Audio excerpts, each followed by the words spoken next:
الطاف حسین صاحب اور عمران خان صاحب کے تعلقات میں ایک نیا موڑ آ گیا ہے۔ اس کے علاوہ مریم نواز صاحبہ کو اپنی زندگی کا بہت بڑا چیلنج مل گیا ہے، اور عمران خان صاحب کو بیرسٹر گوہر صاحب پہ شک ہو گیا ہے۔ تو گوہر صاحب کیا جاسوس ہیں، اور پی ٹی آئی کو ریزرو سیٹیں ملیں گے نہیں، اس حوالے سے بڑی سیاسی پریڈکشن ہے۔ ان تمام پوائنٹس پہ بات کریں گے ویلاگ میں۔ جی السلام علیکم، میرا نام خرم فہد ہے۔ سب سے پہلے بات کرتے ہیں الطاف حسین صاحب اور عمران خان صاحب کے تعلقات کی۔ الطاف حسین صاحب لندن سے مسلسل بیانات دے رہے ہیں پی ٹی آئی خان صاحب کے حق میں، لیکن جواب میں پی ٹی آئی والوں نے خاموشی اختیار کی ہوئی ہے، چپ کا روزہ رکھا ہوا ہے۔ بہت سارے لوگ کہہ رہے ہیں کہ الطاف حسین صاحب کی اور خان صاحب کے الگ الگ سیاسی نظریات ہیں، الگ الگ سیاسی جماعتیں ہیں۔ جب الطاف حسین صاحب اتنا بڑھ چڑھ کے پی ٹی آئی کا خیال رکھ رہے ہیں، سپورٹ کر رہے ہیں، اخلاقی مدد کر رہے ہیں، تو پی ٹی آئی کو شکریہ ادا کرنا چاہیے۔ تو بھائی پی ٹی آئی نہ تو شکریہ ادا کیا ہے اور نہ کرے گی، کیونکہ جو پی ٹی آئی والے ہیں وہ الطاف حسین صاحب کو اور ایم کیو ایم کو اتنا پسند نہیں کرتے، اور دونوں کے جو ہیں وہ سیاسی نظریات الگ الگ ہیں۔ تو یہ الطاف حسین صاحب کی یک طرفہ محبت ہے، ان کو جو بھی لگ رہا ہے صحیح تو وہ اس حوالے سے بات کر رہے ہیں۔ تو بات صرف اتنی سی ہے۔ تو جو پی ٹی آئی والے ہیں وہ اسی طرح چپ رہیں گے، اور الطاف حسین صاحب جو بیانات دے رہے ہیں تو ان بیانات سے، کیونکہ جو پی ٹی آئی ہے تو وہ منظور نظر فی الحال نہیں ہے اسٹیبلشمنٹ کی، اور اگر الطاف حسین صاحب اس طرح بیانات دیتے رہیں گے تو الطاف حسین صاحب میں اور اسٹیبلشمنٹ میں دوریاں کم ہونے کے بجائے مزید بڑھیں گی، کیونکہ خان صاحب آج کل لاڈلے نہیں ہیں اسٹیبلشمنٹ کے۔ تو اگر الطاف حسین صاحب کو اسٹیبلشمنٹ سے فاصلے کم کرنے ہیں تو ان کو الطاف حسین صاحب کو جو اپنا انداز اور الفاظ ہیں وہ الگ کرنے پڑیں گے۔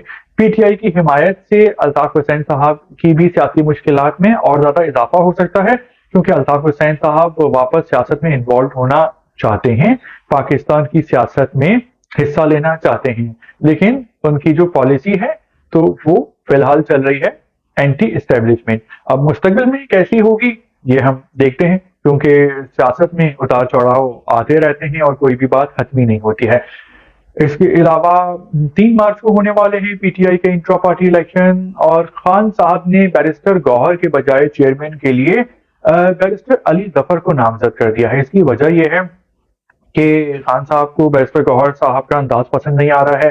بیرسٹر گوہر صاحب دیکھنے میں بہت ہی سلجھے ہوئے پڑھے لکھے لگتے ہیں، اور جو ان کا زبان اور انداز ہے وہ بہت ہی میٹھا ہے، کیلکولیٹڈ بات کرتے ہیں، جبکہ خان صاحب کے قریب وہی لوگ رہتے ہیں اور ان کو وہی لوگ زیادہ پسند آتے ہیں جن کا زبان و بیان ایگریسو ہوتا ہے، جو سیاسی حریفوں پہ بڑھ چڑھ کے اٹیک کرتے ہیں، حملے کرتے ہیں، اور بیانیہ جو ہے وہ اپنا عوام تک دیتے ہیں ایک ایگریسو انداز میں۔ تو ابھی انٹرا پارٹی الیکشن ہوں گے، اور جو عمران خان صاحب چاہیں گے وہی ہوگا، تو اس میں علی ظفر صاحب اب نئے چیئرمین ہوں گے۔ اور خان صاحب کو بیرسٹر گوہر پہ ناپسندیدگی کے علاوہ شک بھی ہو گیا ہے کہ جو لائن چاہتے ہیں خان صاحب کے اتنے ایگریسو انداز میں لی جائے اسٹیبلشمنٹ کے خلاف اور سیاسی مخالفین کے خلاف، تو بیرسٹر گوہر اپنے الگ انداز میں رہتے ہیں۔ تو یہ بات خان صاحب کو پسند نہیں آئی ہے، اور ان کو شک بھی ہو گیا ہے کہ یہ میری بات نہیں مانتے جس طرح میں چاہتا ہوں، کہ کہیں دال میں کالا تو نہیں ہے، کیا بیرسٹر گوہر صاحب کے تانے بانے کہیں اور سے تو نہیں ملتے، اس لیے انہوں نے ان کی جگہ نیا چیئرمین انٹرا پارٹی الیکشن میں لانے کا فیصلہ کیا ہے۔ اس کے علاوہ ایک بڑی سیاسی کیلکولیشن ہے کہ کیا خان صاحب کو، اب خان صاحب نے اپنے تمام آزاد فاتحین کو، جیتنے والوں کو سنی اتحاد کونسل میں جمع کر دیا ہے، تو اب ٹیکنیکلی ان کو ریزرو سیٹیں ملنی چاہیے، جن میں اقلیتوں کی ہوتی ہیں، خواتین کی ہوتی ہیں، اسپیشل سیٹ ہوتی ہیں، تو کیا وہ ملیں گی؟ تو سیاسی حساب کتاب یہ کہتا ہے کہ ٹیکنیکلی کچھ ایسی چیزیں، پوائنٹس بنائے جائیں گے، فوکس کیا جائے گا، ٹیکنیکلی طور پہ ناک آؤٹ کرنے کی کوشش کی جائے گی، اور خان صاحب کو ریزرو سیٹیں نہیں ملیں گی، کیونکہ خان صاحب اس وقت ہماری مقتدرہ کی گڈ بک میں نہیں ہے اپنے بیانیے کی وجہ سے، تو ریزرو سیٹیں نہیں ملیں گی ایسا لگ رہا ہے، اور یہ معاملہ بھی پھر عدالتوں میں جائے گا، یعنی سپریم کورٹ تک جائے گا۔ اس کے علاوہ خان صاحب نے آئی ایم ایف کو خط لکھنے کی بات کی ہے، تو کیا اب پاکستان کو پیسے ملیں گے؟ کیونکہ پیسے ملیں گے تو ڈیفالٹ کا خطرہ ٹلا رہے گا۔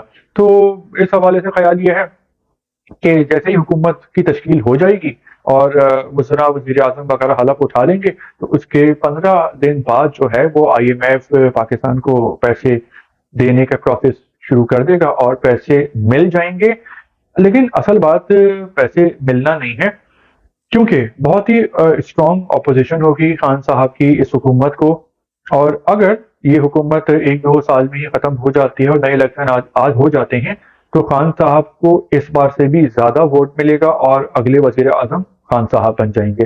جب تک ان کے جو کیسز ہیں تو وہ بھی اس کے فیصلے ہو جائیں گے، اور جو ان پہ مقدمات ہیں، جو سیاسی مقدمات ہیں، تو ممکنہ طور پہ وہ بھی عنقریب اگلے کچھ مہینوں میں بہت سارے کیسز کے فیصلے آئیں گے اور جو اس کے فیصلے ہیں وہ بدل دیے جائیں گے.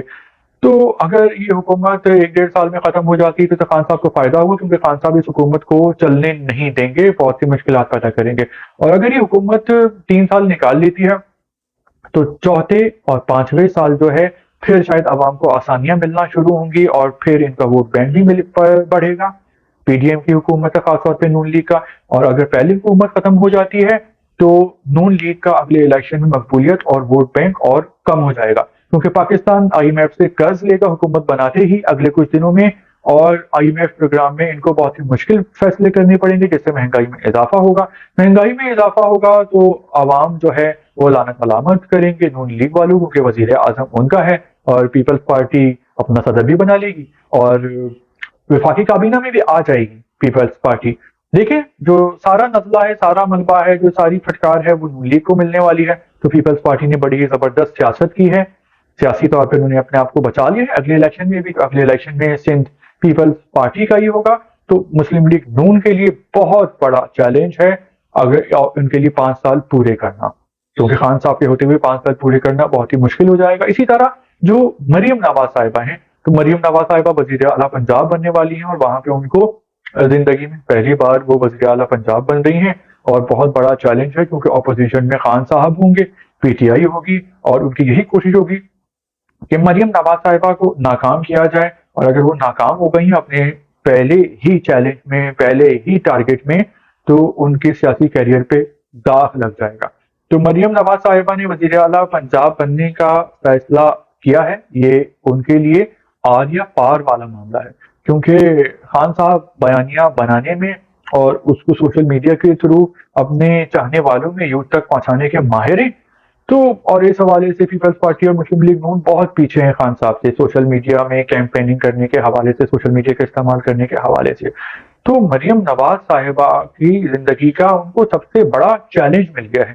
اب آپ یہ بتائیں کہ کیا مریم نواز صاحبہ کامیاب ہوں گی؟ کیا آپ کو جتنی وہ ٹیلنٹڈ نظر آتی، کیونکہ ان کے پیچھے نواز شریف صاحب ان کو سمجھا رہے ہوں گے، گائیڈ کر رہے ہوں گے، جو پنجاب کے وزیر خزانہ بھی رہے ہیں، پھر پنجاب کے وزیر اعلیٰ بھی بنے. یعنی وزیر اعلیٰ، وزیر خزانہ جب بنے اس کے 4 سال بعد ہی نواز شریف صاحب وزیر اعلیٰ پنجاب بن گئے، اور اس کے 5 سال بعد ہی وزیر اعظم پاکستان بن گئے تھے. تو ان کو سپورٹ بہت ہوگی، مکمل سارا جو تجربہ ہے نواز شریف صاحب کا وہ مریم نواز صاحبہ اس سے فائدہ اٹھا سکیں گی. لیکن چیلنج بہت بڑا ہے.